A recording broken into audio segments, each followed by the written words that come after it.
জায়গায় পয়সা জায়গা পছন্দ ধরে, তখন সেই দিলের ভিতরে ভালো কোনো কথা ঢুকে না, ভালো চিন্তা আসে না, নেক আমলের চিন্তাও আসে না।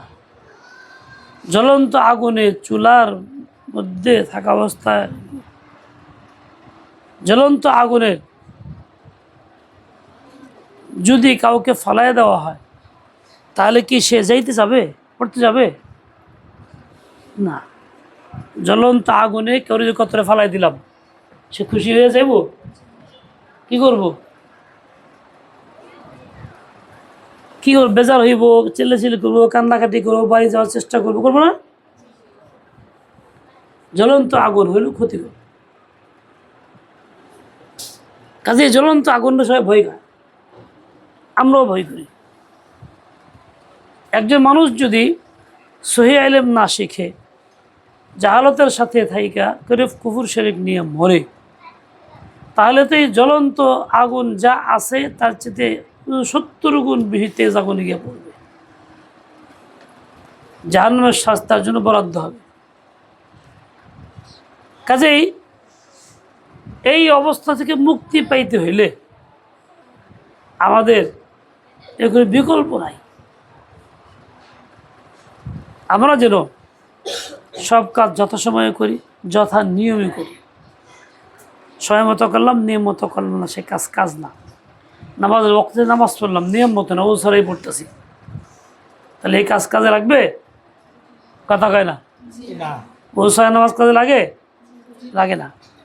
রমজানে জিজ্ঞাসা করছে, হুজুর এক ইমাম সব বলছে, হুজুর আমি তো নামাজ পড়াইছি হুজুর ছাড়া, বুঝে শুনেই পড়াইছি, যে হুজুর নাই তাও জানি তাও পড়াইছি। কি আশ্চর্য কথা! আমার হুকুম কি হল, কি হবে? আমি তো নামাজ পড়াইছি হুজুর ছাড়া, নামাজের নিয়ত করছো, কাফির হয়ে গেছো গা, সেজদা দিলা কাফির হয়ে গেল গা, এখন তুমি ইমান আনো, বউ তালাক হয়ে গেছে, বউ আগে বিয়ে করে তওবা করো, বিয়ে করো, আর ইমান আনো। কারণ সে বিনা অজুতে সাজদা দিছে, এটা কুফরি। তো এই লোকটা বলার পরে বললাম, তোমার বউ তালাক হয়ে গেছে, বাল বাচ্চা ওরা সম্পর্ক নাই জীবনের লিগে। পরদিন ফোন করে হুজুর আসলে ওই রকম না, এই ওজা নামাজ পড়ে ঠিকই আছে, কিন্তু আমাদের ইচ্ছা আছিল না। তো ইচ্ছা আছে বললো কেমনে? মুসলিম লোক কয়েছে ইমাম সাহেবরে পড়তে, ইমাম সাহেব সে নিজেই গেছে, সে না করতে পারতো। যেমন বিনা ওজদে নামাজ হয় না, ঠিক তেমনি ইলম ছাড়া ইমান হয় না। ইলম ছাড়া ইমান হয় না। ইমান সহি করতে হলে ইলম চাই। ইলম থাকলেই তো বাস্তবে সে ইমান সহি করতে পারবে। আর ইলম সহি না থাকলে ইমানটাও সহি না। মুনাফিকদের ইমান সহি না, ওদের ইলম সহি ছিল না। যদিও মদিনা থাকছে, রাসূলুল্লাহ থাকছে, কিন্তু তাদের ইমান এর নিয়তটা সহি ছিল না, কুফরি ছিল। এই জন্য ইমানের মধ্যেও নিয়ত জরুরি, নিয়ত সহি করা জরুরি। নিয়ত সহি না থাকলে কোনো কাজ হয় না, বেকার সময় নষ্ট হয়। তোমরা আসছো ইলম শিখতে, আল্লাহ পাকে আনছেন, তোমাদেরকে আল্লাহ পাক বহাল রাখুন। শর্ত হলো নিজেরা বহাল রাখার চেষ্টা করবা, দোয়া করবা, আল্লাহর কাছে বল থাকবা। নিজে না করলে আল্লাহ পাক বান্দার জন্য বরাদ্দ করেন না। তোমার কাজ এটা, করণীয় একটা, তৌফিকও চাও। নিজে ইচ্ছা করে চাইলে তো পড়তে পারবো না, চাইলে পড়া হবে না, আল্লাহ চাইলে পড়া হবে।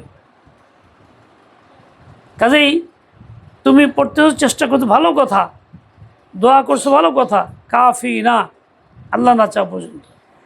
তোমার কর্তব্য হলো আল্লাহ থেকে চায়ানো, আল্লাহ থেকে চায়ানোর অভ্যাস করো।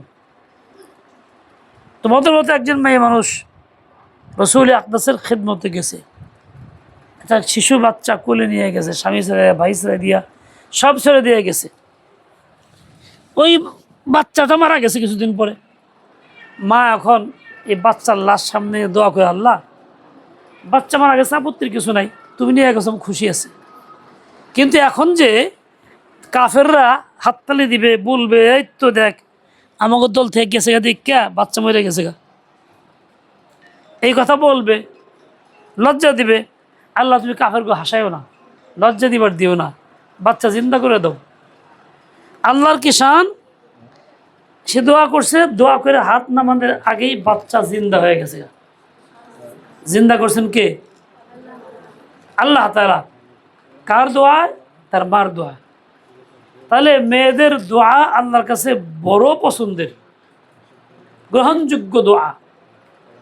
তুই নিয়ে যেন দোয়া করলে আল্লাহ পাক তোমার জন্য ফয়সালা করবেন। তুমি কারো মহতাজ হইবে না, কারোর থেকে চাইবে না, কারোর থেকে নিবা না। আল্লাহ পাকেরই মহতাজ হও, আল্লাহ থেকে চাও, আল্লাহ থেকে নাও। শুধুমাত্র আল্লাহ তাআলার দিকেই রুজু করো। এই এলেম তোমাকে এই কথা শিখাবে, তুমি আল্লাহমুখী হও। তুমি যে এলেম শিখতে আসছো আজকে, এলেম তোমাকে এই কথা শিখাবে যে আল্লাহকে চিনে সে নিরাশ হয় না, যে চিনে না সে নিরাশ হয়। ইবলিসকে আল্লাহ তাআলা বের করে দে, যা ফখরুজ মিনহা ফাইন্নাকা রাজিম, তুই যা মালাউন, অভিশপ্ত। ইবলিস বেরিয়ে তো আসছে, আসে আর কয় আল্লাহ আমাকে একটা কথা আসলো, হিল শুনো, আবার হায়াত দাও কিয়ামত তরি। দিলাম। আমি যদি পারতাম সব দিক থেকে আয়সা গুমরা করতে পারি, দাও নাও। এরকম দোয়া করছে, আল্লাহ কবুল করছে। ইবলিস আল্লাহকে চিনত, এই জন্য যখন বের করে দিয়েছে আল্লাহর কাছে দোয়া করছে, অন্য কারোর কাছে দোয়া করে নেই, মূর্তির কাছে গিয়ে বসে নেই। এত নাফরমান ইবলিস আল্লাহকে চিনত যে আল্লাহর রাগ হইলে দিশেহারা হয় না, সিদ্ধান্ত নিতে ভুল হয় না, কাজে চাইলেও ফেরত দিবেন না। এইভাবে আস্থা নিয়ে চাইছে যে আল্লাহকে সে চিনছে, আল্লাহ তার দোয়া কবুলও করছে। তাহলে কাফেরও যদি হয় তার দোয়া কবুল হয়। দেখো, সবচেয়ে বড় কাজ হলো ইমান রক্ষা করা। আজকে মা বোনদের ইমান রক্ষা করা খুব কঠিন, স্বপ্নের মতো লাগে। ইমান রক্ষা এতটাই কঠিন তার কাছে। ইমানের কোনো ফিকির তার মধ্যে নেই। দুনিয়ার সব ফিকির আছে, সব চিন্তা আছে, বাড়িঘর গরু বছর সবই আছে, আপনজনের চিন্তা আছে, মোবাইলের চিন্তা আছে, ওপরে ভিন্ন পুরুষের চিন্তা আছে, কিন্তু আল্লাহ থেকে চায় নেওয়ার চিন্তা নেই। একেবারে খতম হয়ে গেছে। আফসোস আমাদের জন্য। আল্লাহ আমাদের এই জন্য বানান নাই যে আমরা এই গফলে থাকবো, চায় নিব এই জন্য বানাইছে, চাওয়ার জন্য আল্লাহ বানাইছে, চাওয়ার জন্য আল্লাহ বানাইছে। তো বলছিলাম, দিল ময়লাযুক্ত হয়, দিলকে পরিষ্কার করতে হয় এবং ইমান খাঁটিয়ে আনতে হয়। আর এলেম শিখতে হয় আল্লাহ পাককে রাজি করার নিয়তে। আর না হলে ফলাফল সব বরবাদ, কোনোটাই কাজে লাগে না। তোমরা আসছো, আল্লাহ তোমাদেরকে আনছেন, শুকর আদায় করো, লাইগা থাকো, পুরাপুরি সময় কিতাবের মধ্যে ব্যয় করো, পড়ার মধ্যে ব্যয় করো। একটা মুহূর্ত তুমি গাফলতের মধ্যে কাটায় না। হযরত ইলিয়াস রাহমাতুল্লাহির মা, বুড়া মানুষ, শেষ বয়সে প্রতিদিন এক খতম তেলাওয়াত করছে, 5000 বার জিকির করছে, আরও ইশরাক নফল সবই পড়ছে, সংসারের কাজও করছে। কেমনে করছে? সবাই নষ্ট করে নাই, দিলের ভিতরে ফিকির তাই নিয়ে চলছে। এরকমভাবে বুজুর্গদের অনেকেই, আম্মাজান ফাতেমা, মাতুনা বোন ফাতেমা রাদিয়াল্লাহু আনহা 2 রাকাত নামাজ পড়ছে, 2 রাকাতে পুরা কোরআন খতম। দোয়া করতেছে, আজান হয়ে গেছে। আল্লাহ, রাত কি এত ছোটো হয়ে গেল, 2 রাকাত পড়ে আসা পারলাম না, দোয়াও করতে পারলাম না। এই 2 রাকাত পড়ছে কেমনে? দেখে দেখে না, মুখস্থ। কীরকম ইয়াদ ছিল? পাক্কা দিল্লির ভেতরে বসানো ছিল। 2 রাকাত নামাজ সব শেষ, প্যাসপুস কিচ্ছু নাই। তুমি আমি তো মুখস্থ করি, 500 মুখস্থ, 300 নাই। আদার মুখস্থ করলে আদা পড়াই মুখ ভুলে গেছি, নামাজেও পড়া হয় না, এমনিও তেলাওয়াত করা হয় না, এমনিও কোনো ফিকির নাই। তো আমি কেমনে ভালোটাই চাইব, কাজ করবো না আর চাইব, এটা হইতে পারে না।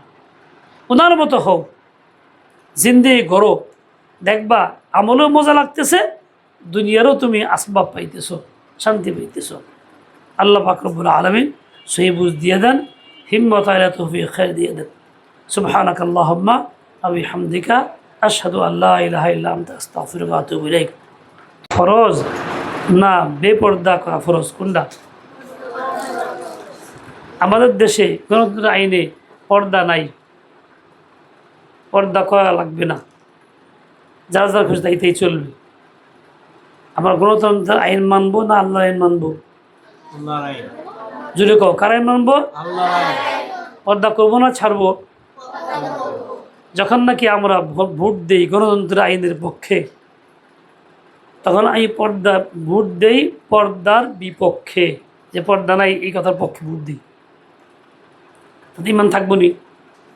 আল্লাহ কইছে পর্দা ফরজ, কোরআনে আছে, সুন্নায় আছে, উম্মতের ফয়সালা আছে, আর আমি পর্দা না হওয়ার জন্য পক্ষে ভোট দিই। কোরআন বিরোধী, ইমান থাকবো? থাকবো না। এলেম শিখবা তো আগে ইমান শিখবা। দেখো, সুদ হারাম, মারাত্মক অপরাধ। আমাদের দেশে আইনে সুদ হারাম না, বৈধ।